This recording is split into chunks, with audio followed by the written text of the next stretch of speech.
बिरहा का शीर्षक अमोद शक्ति। रामायण खंड से आप लोगों के सुने के मिली। आवा उठा के आवा।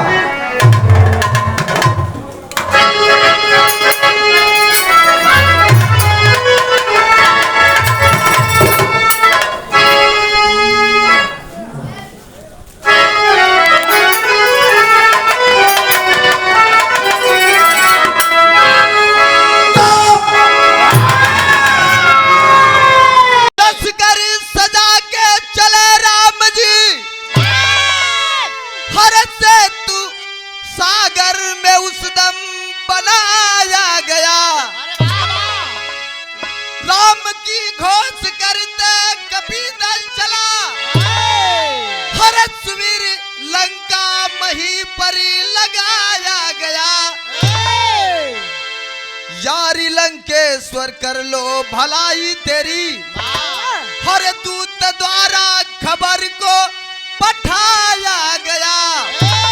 मगर मैं लंकेश्वर कहाँ है जिगर, प्रेम मानो को सबको बताया गया।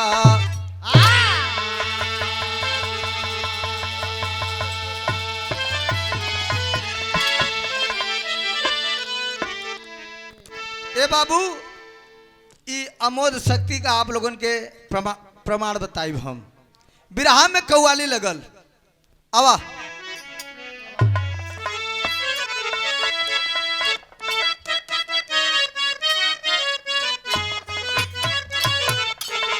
यह कव्वाली हो, बड़ी पुरान कव्वाली हो। स्वर्गीय रामदेव चाचा जौने समय बुल्लू गुरुजी और रामदेव गुरुजी का जब बिरहा हो, बड़ी पुरान चीज हो। कैसे?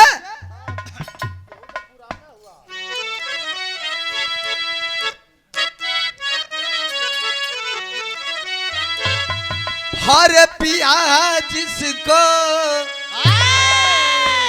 हर पिया जिसको चाहे सुहागन वही है।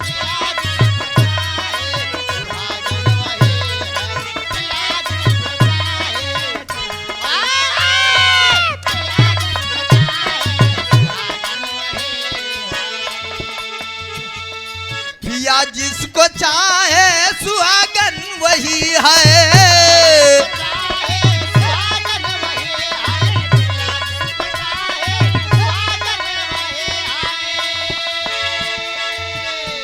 हर पिया जिसको चाहे, हर सुहागन वही है, सुहागन वही है। हो जले जो, अरे जले जो बिरहा में अभागन वही है। क्या बात है तैयारी में, बहुत अच्छे जियो।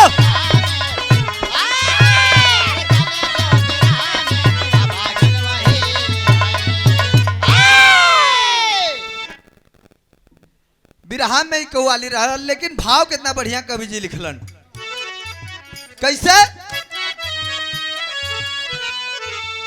अरे किसी का अहंकार कभी ना चला है।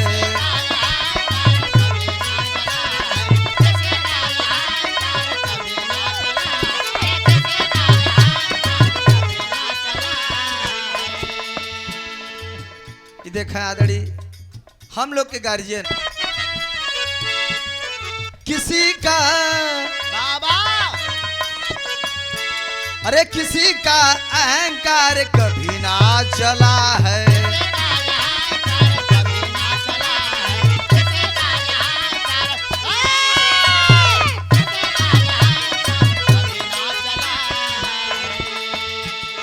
किसी का अहंकार कभी ना चला है।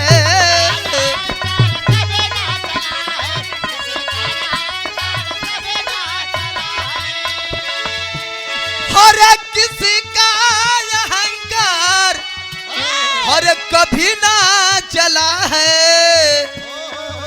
कभी ना चला है। अरे जलाया, अरे जलाया किसी को स्वयं वह जला है। क्या बात है, बहुत अच्छे जियो।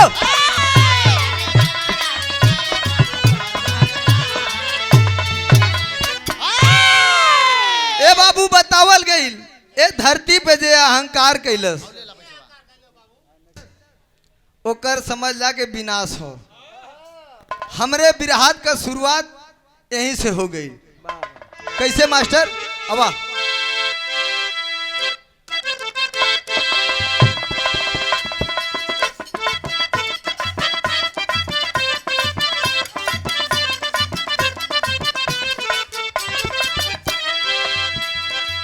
हुई जब रात,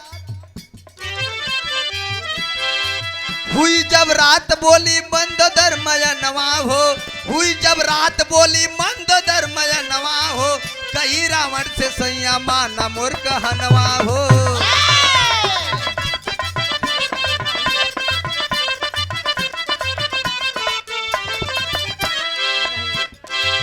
नहीं आसान राम लखन दूनो बीरवा हो। नहीं आसान राम लखन दूनो बीरवा हो। लगी समझाने बर से अखिया से निरवा हो।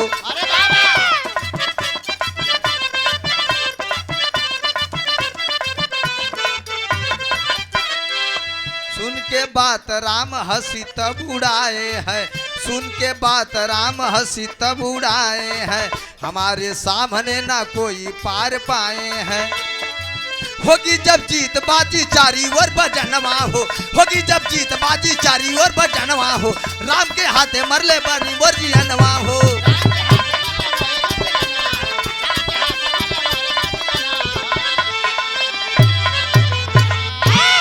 ए बाबू वो समय के बाद बा जौने समय रावण पूजा में लीन हुवन, पूजा पाठ करत हुवन।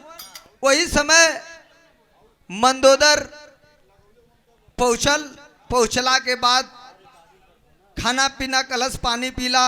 स्वामी पानी उनी पी के जब अपने स्वयं कक्ष में जब गईलन, शयन कक्ष में जब गईलन, वही समय पैर दबावत थी मंदोदरी रानी। पैर दबावत थी और सोचत थी। सोचते सोचत आँखी से आंस जवन है टपक के जवन है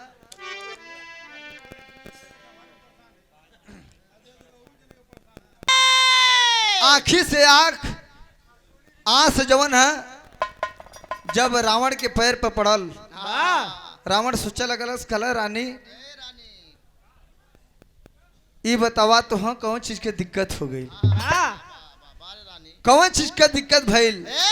तो आर स्वामी जवन है तीनों लोग का मालिक बतावल गई रावण जेके चाहा देखे जवन अपने बस में कैले। पूछा था का दिक्कत है। रानी वही समय कहली स्वामी ये लड़ाई झगड़ा जवन हम ये अगर छोड़ देता तो ठीक रहत। राम लक्ष्मण कोनो आसान पुरुष ना हुआ ये समझावत है। रावण सोचा लगल कलश की रानी हमार होके तू दुश्मन के बात करत हूँ। अरे तू तोके पता ना हो लड़ाई होई तो हुई। उस समय गीत लगल मास्टर कैसे?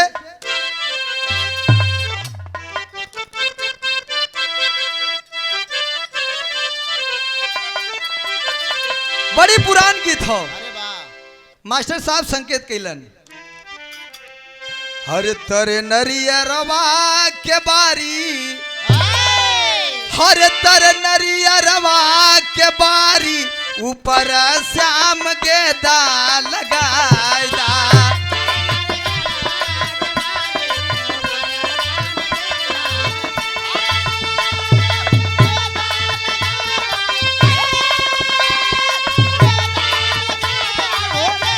क्या बात है, बहुत अच्छा जियो। शेर हुआ, शेर हुआ।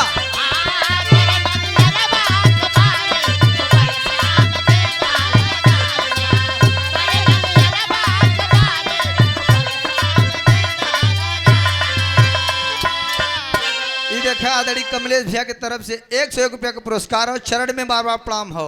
हाई गुप्त इनाम है बाबूजी की तरफ से 105 रुपया का पुरस्कार हो, चरण में बार बार प्रणाम हो, जनता के पलगी रहो। ई तो गीत रहल, लेकिन कवि जी कितना सुंदर भाव लिखलन। कैसे मास्टर?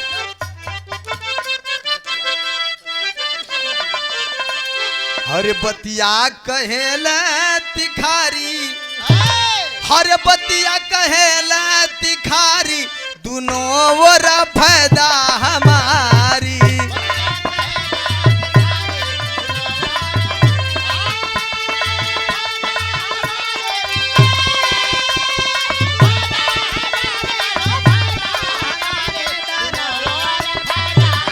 क्या बात है जियो, बहुत अच्छे।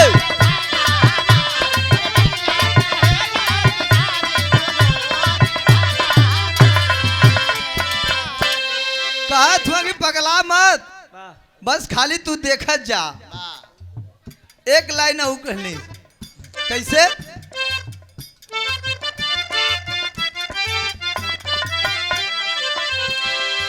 सजना से बतिया मंदोदरी बताई,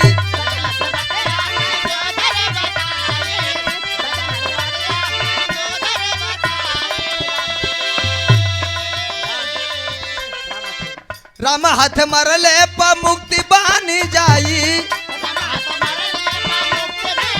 क्या बात है, तैयारी में?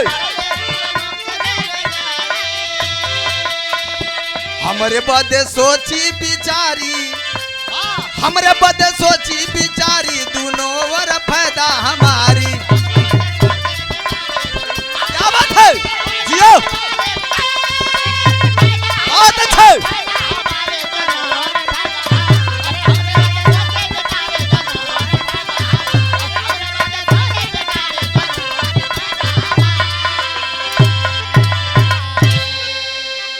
इधर रावण कलश रानी, तू घबरा मत।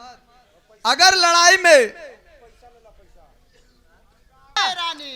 लड़ाई होई तो होई, लड़ाई में या तो विजय का डंका बजी और या तो मारल जाई।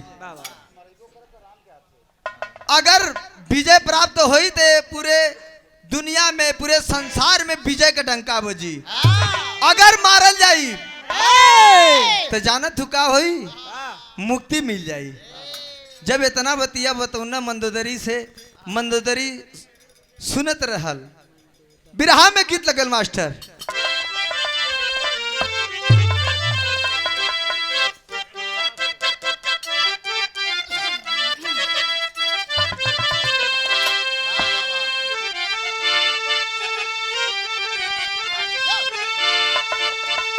अरे हीरा जड़ादा,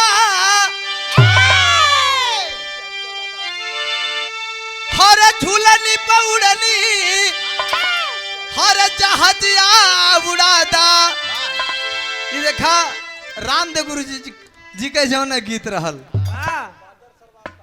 जौने समय जब उन्होंने के बिरहा अगर आप लोगों सुनत रहो बा, ये जौन बादल गिरे लगे, बारिश होए लगे, तो ये गीत हमान तो रामदेव गुरु जी ना हो पाओल, लेकिन कोशिश हो।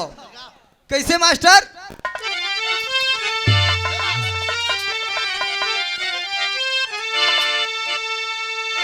हर झूलनी पौड़नी, हर जहाजिया उड़ादा, और हमारे पाए जे बराज हीरा जड़ादा।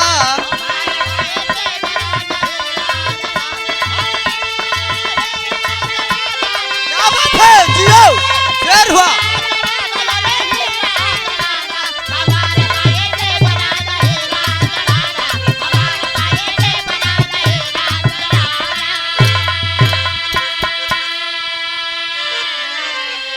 ये देखा दड़ी हमरे धर्म के मित्र रहल, लेकिन कवि जी कितना सुंदर भाव लिखलन।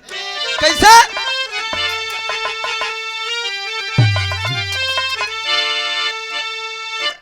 हर जवन चाही रानी,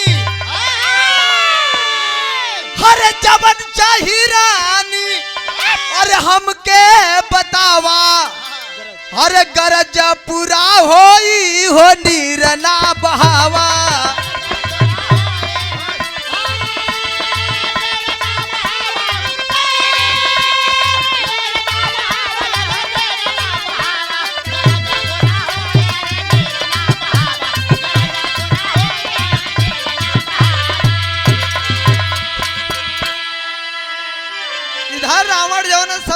हो कलश की घबरा मत। पैसा ले ला। रावण समझावत हो कैसे? कलश की तू घबरा मत, काहे रोवत हो, तो और सब कुछ इच्छा जवन है सब कुछ पूरा होई। और कैसे मास्टर?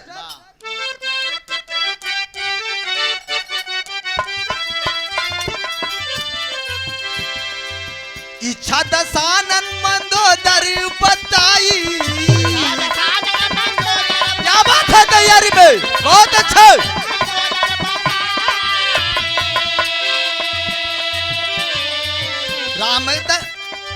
राम के दरस बिना आँख पगलाई।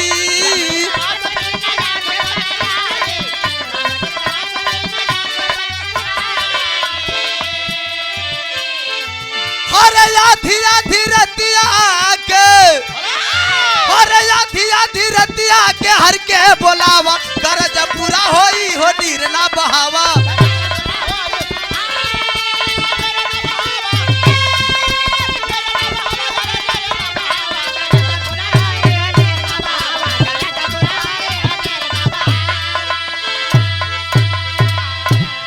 ये देखा आदरणीय नागेंद्र यादव शिक्षा है सब कुछ पूरा हुई, समझावत हुआ, लेकिन इधर माने के रानी तैयार ना है। मनावत थी कि सोचा थे कि मान जा, लेकिन माने के तैयार ना हुआ। बिरहा में गीत लगल।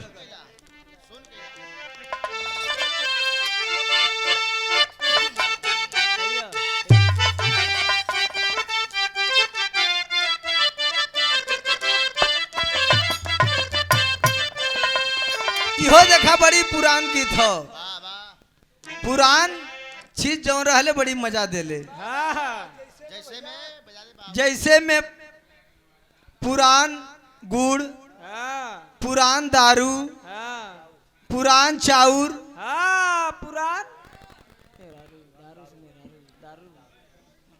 पुरान दारू भयल, ई कुल जो ना बड़ा काम करेला। कचौड़ी गली सुन कैला रजऊ।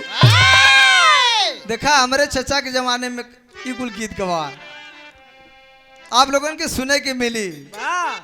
हम आवत ही ले जाई तो ठीक है, हमान के तो वही सीखे के बाद। अब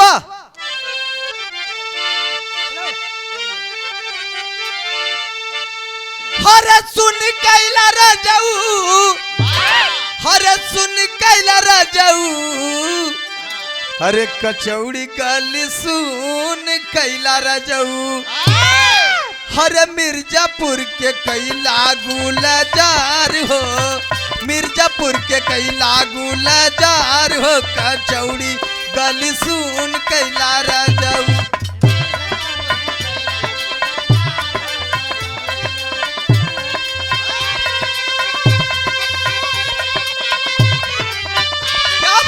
जियो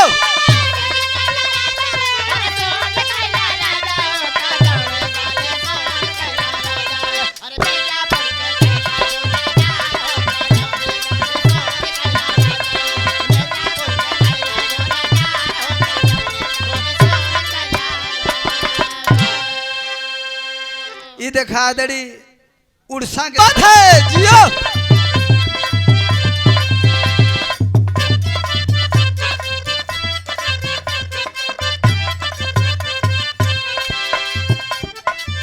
मास्टर हमारे गीत लगा दलन।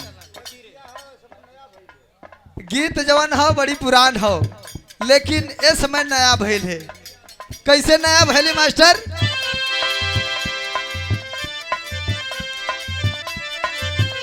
अरे ऊंची रे सड़क या कैला सुन हो, बलमुआ देहरादून गैला नदी।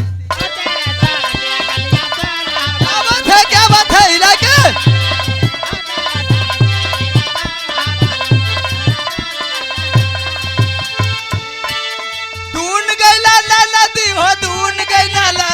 बलमुआ देहरादून गैला नदी। अरे आविला त कैला नाही खून हो, बलमुआ देहरादून गैला नदी।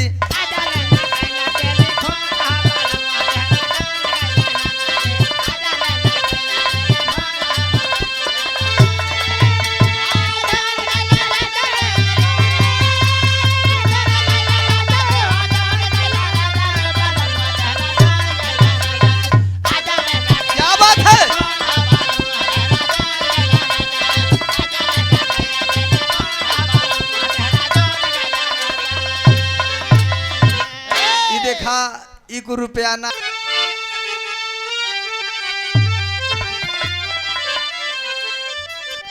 भाव हो कैसे है मास्टर अबा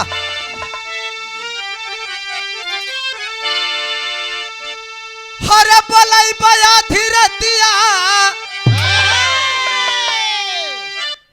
इधर जौन है जब इतना बतिया कहना रानी से कि तू घबरा मत तो हर सब कुछ इच्छा पूरा हुई रानी रावण से एक बात कहली तो सब कुछ बताओ कैसे हुआ अबा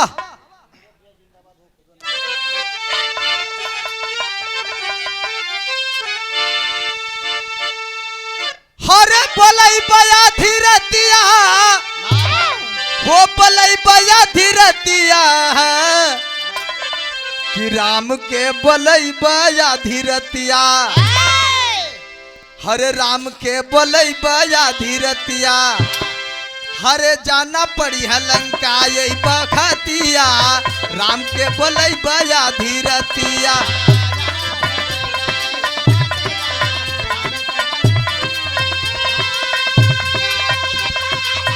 क्या बात है जियो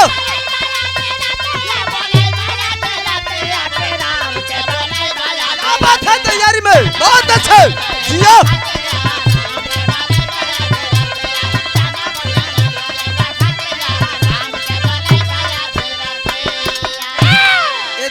भाव पादड़ी ए सुंदर पुष्पहार पंखुड़ियों में उधर से कहलस कि बतावा ठीक हो तुहार इच्छा का हो मंदोदर कहली स्वामी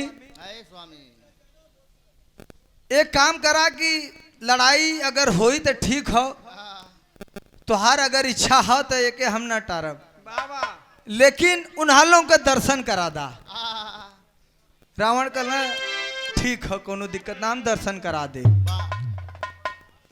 आगे कैसे मास्टर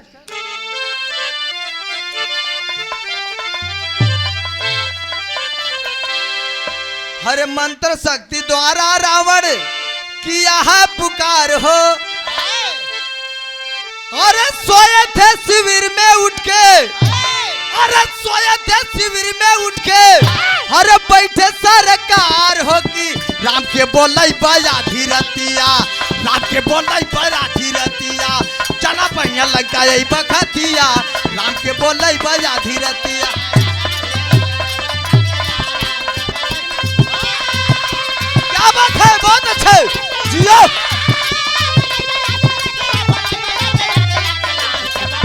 क्या बात है भारत जतन भाई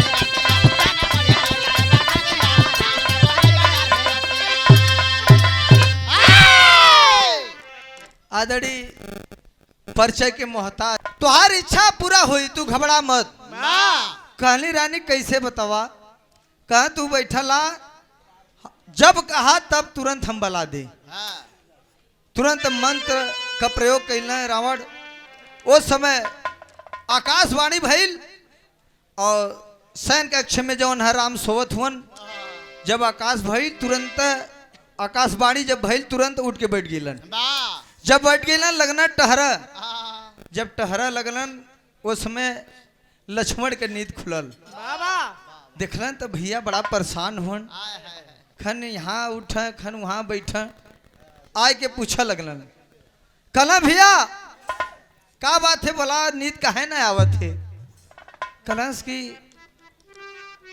नींद आवत है बाकी समझ में ना आवत हो हमार दास जवन हो हमार भक्त पुकारत हो हमहन के हमें जाए के हुई लक्ष्मण कहना कहाँ जाए के हुई कहाँ लंका नगरी में कहाँ के बुलावत हो भक्त हमार भक्त रावण बुलावत हो लक्ष्मण चौक गेला कहा अरे दुश्मन के खेमा में बुलावत तू जौन है चल जीबा अब वो निहत्था जाए थुआ सोचत हुन आज तैयारी करत हुआ चलब दे वहां से बिरहा में गीत लगल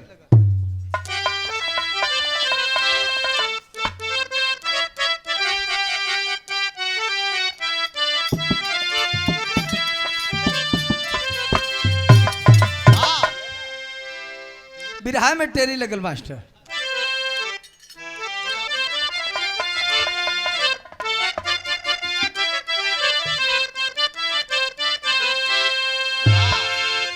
अरे मोरे राम हरे शिविर से उठ सरकार चल दिए, हरे शिविर से उठ सरकार चल दिए। अरे भक्त के आगे भक्ति भगवान हुए लाचार, अरे लाचार, अरे लाचार।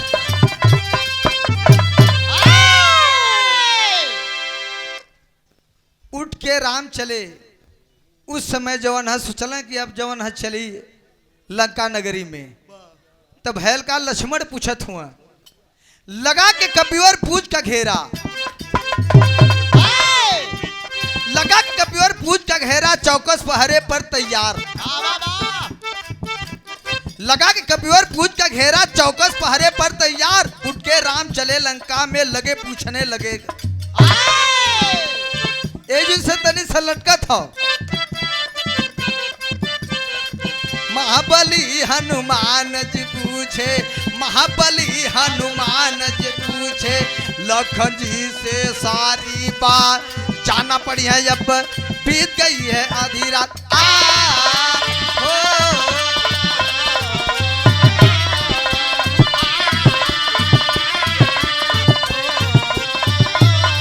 ओ कन्हैया कन्हैया कन्हैया कन्हैया,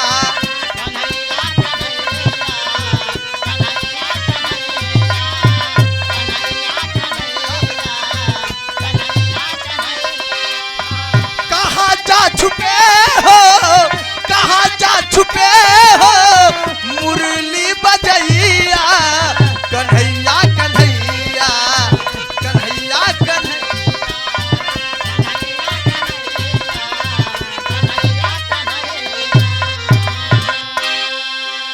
राम जौन है चलल हो लंका की तरफ, वही समय लक्ष्मण कहला, भैया जात हुआ तो तू सही ठीक, लेकिन हमहू चलब तोरे संगे, कोनो ठीक ना हो। भक्ति के रूप से बुलावत हुआ, और दुश्मन का कोनो ठीक ना होला, कब वार के दे, कब कैसे वार के दे। बिरहा में गीत लगल कैसे,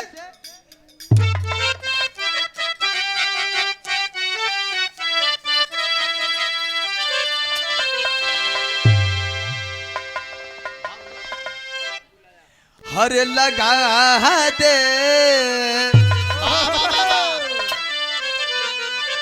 गीत बड़ी मस्त हो, बड़ी पुरान गीत हो। हरे लगा दे, हरे लगा दे, हरे लगा दे, आग पानी में लगा दे, आग पानी में जवानी उसको कहते हैं।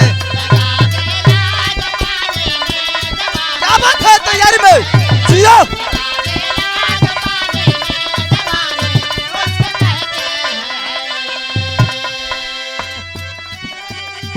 लगा दे आग पानी में,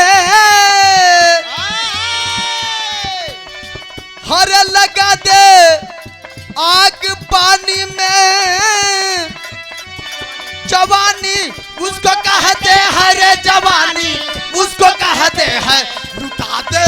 लुटा दे बाप की दौलत फुटानी उसको कहते हैं।